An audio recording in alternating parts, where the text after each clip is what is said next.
Okay, so we've all heard it, right? That classic image, the cat, the ultimate independent pet. Mm-hmm. Aloof, self-sufficient, perfect for our busy lives, just cop up the food, scoop the box, and they're golden for days. That's the story. Yeah, but that story, modern science is really tearing it down.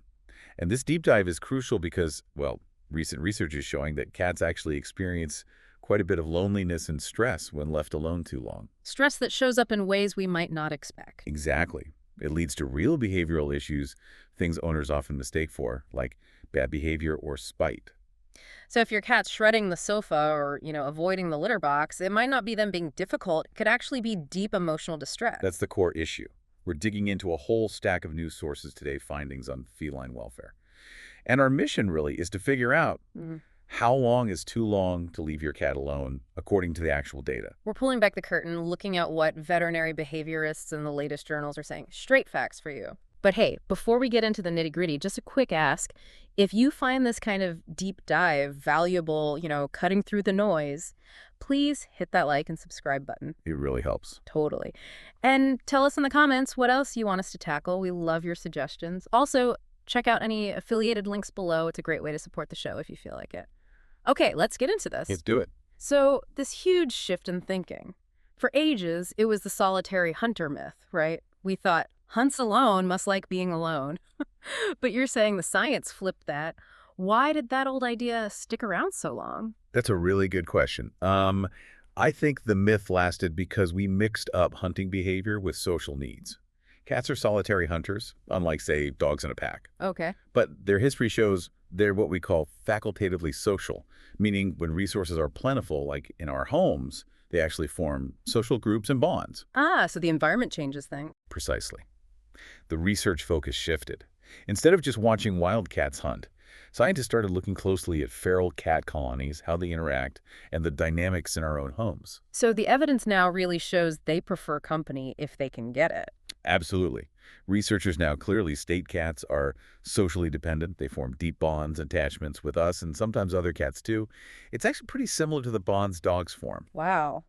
That really changes our responsibility, doesn't it? It's not just food and shelter, it's managing a relationship. It really, really is. Yeah. Think about that 2024 study, the one Dr. Lisa Nguyen led. She stressed that a cat's emotional well-being heavily relies on regular interaction. Regular interaction. Yeah, when that's missing, when that predictable social bond isn't there, the cat isn't just bored. They get stressed, anxious. Their whole well-being takes a hit. That's the difference. They're not just self-sufficient. They're adapted to living with us, depending on us socially. Okay, so let's make that emotional distress more concrete. What does the science say loneliness looks like in a cat? It's not just sadness, right? It's actual behaviors. That's where the data becomes so useful. Right. We have solid scats now, especially from that big study in the PLO West 1 journal. It really quantified the impact of leaving cats alone too much. And what did it find? How common is this? Well, they found that over 10%, more than 1 in 10 cats regularly left alone for long stretches, show signs of separation, anxiety, and loneliness. 1 in 10. That's a lot, considering how common it is to leave cats alone. It is significant, yeah. Hmm. Especially for something we used to think was pretty rare in cats. So what are those classic signs? The behaviors they documented? Often it's the stuff that drives owners crazy, inappropriate elimination, peeing or pooping outside the box. Right. Destructive behavior like scratching furniture excessively, chewing things. Sometimes it's extreme lethargy, just not moving much. Or the opposite, constant loud meowing or yowling, that sort of panic sound. And these aren't like deliberate acts of rebellion. Not at all. They're physical signs of inner turmoil, of distress. Okay, this leads us to the big question, the time limit. That PLOS 1 study, did it pinpoint when these anxious behaviors start to spike? It did, and this is the number that really opened some eyes in the veterinary world. The data showed these behaviors become much more common when cats are alone for more than 6 hours a day, 5 to 7 days a week. 6 hours a day, 5 days a week. Wow. That's actually quite short when you think about a standard workday plus commute. Exactly. Most people working a typical 8 or 9 hour day outside the home are easily going over that threshold routinely. So a normal full-time job potentially puts your cat in that risk zone. It absolutely does.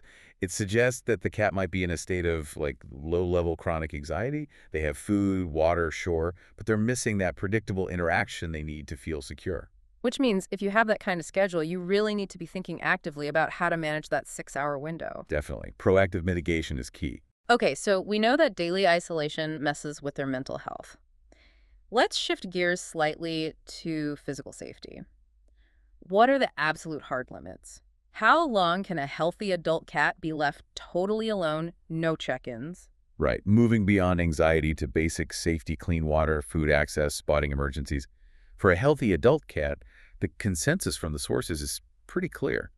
No more than 24 hours unattended. 24 hours, that's the benchmark for responsible care, making sure their basic needs are met, potential issues are caught quickly. Correct. And 48 hours. That's seen as the absolute max, even if you have automated feeders and water fountains. Going beyond 48 hours is really risky. Dramatically so. The biggest risks are running out of clean water.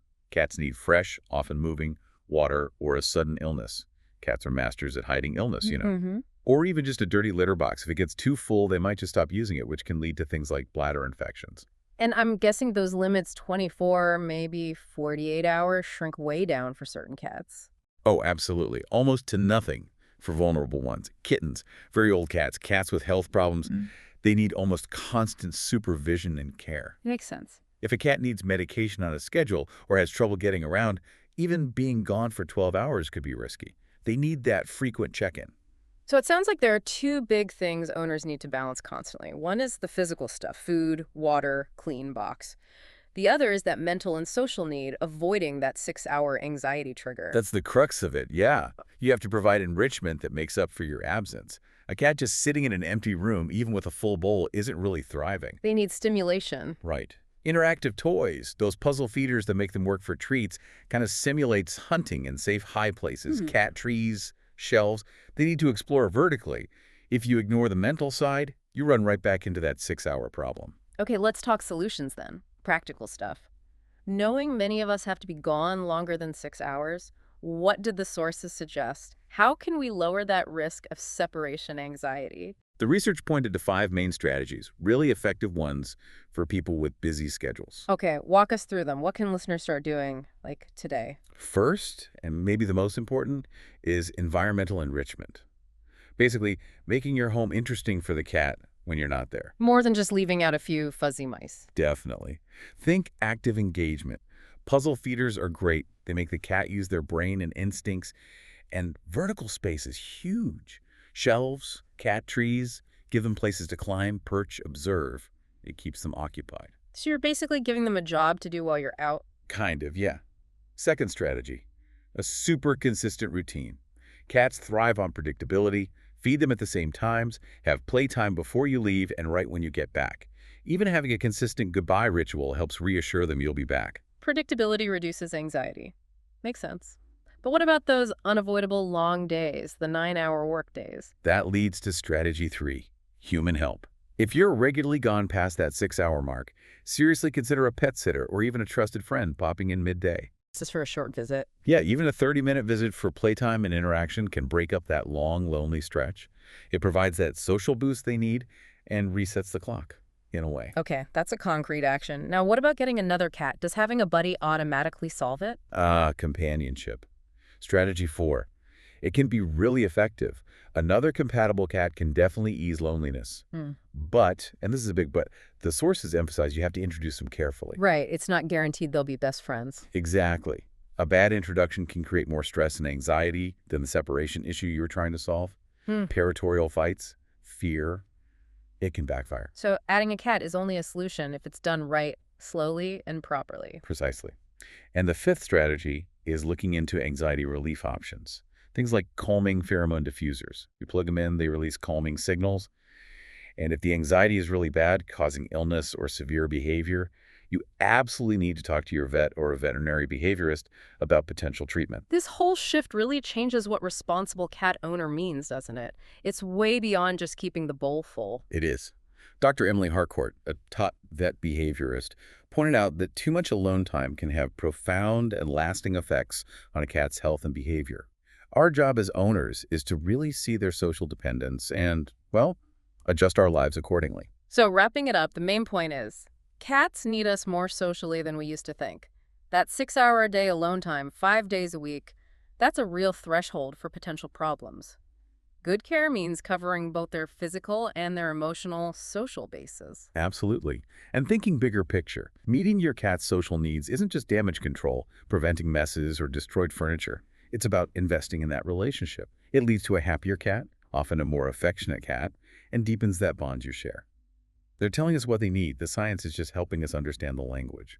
That's it for this deep dive. We really hope this insight helps you make sure your own feline friends are truly thriving emotionally and mentally. Thanks for joining us for this really important look at feline well-being. And hey, don't forget, like, subscribe, hit that notification bell so you catch our next deep dive.